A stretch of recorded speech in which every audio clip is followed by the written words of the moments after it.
தான் சொல்றார். மனசை நீ அடக்க நினைத்தால் அது அலையும், அதை அறிய நினைத்தால் அது அடங்கும்.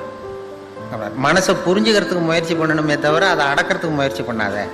அதை அடக்க முடியாது. அது அனுபவப்பட்டவங்களுக்கு தான் தெரியும். ஒருத்தன் நான் மனசை அடக்கிறேன், இது என்ன பெரிய காரியம்ட்டு போனானா, காட்டில் போய் உட்காந்தான். இங்கே வீட்டில் உட்காந்தா எல்லாரும் போயிட்டு இருப்பாங்க, பெரிய தொந்தரவாக இருக்கும். காட்டுக்கு போய் உட்காந்து நான் மனசை அடக்கிறேன்ட்டு உட்காந்துருக்கான். ஒரு தனி மரத்தடியில் போய் உட்காந்துட்டான், மனசை அடக்கிறேன்.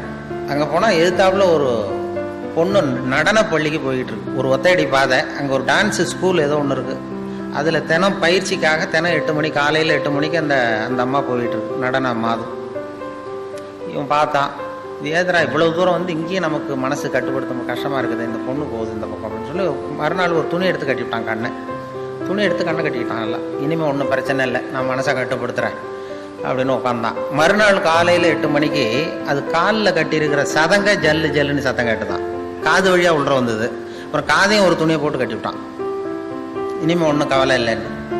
மறுநாள் காலையில் 8 மணிக்கு அது தலையில் வச்சிருக்கிற பூ வாசம் அடிச்சிருக்கு லேசா. ஏதா மூக்கும் தொந்தரவு பண்ணுதுன்னு அதையும் கட்டிவிட்டான். கண்ணு இது என்ன பெரிய மனசை அடக்கிறது பெரிய காரியம். கண்ணுக்கு அது மூக்கு கட்டியாச்சு, எல்லாத்தையும் கட்டிவிட்டு இனிமேல் ஒன்றும் பிரச்சனை இல்லைன்னு உட்காந்துட்டான். மறுநாள் காலையில் 8 மணிக்கு சரியாக 8 மணிக்கு அவன் மனசு நினச்சிதான் இந்நேரம் அவன் போயிட்டு இருப்பா அப்படின்னு. அதை எந்த துணியால் கட்டுறது? அதுக்கு தான் ஆன்மீகம்.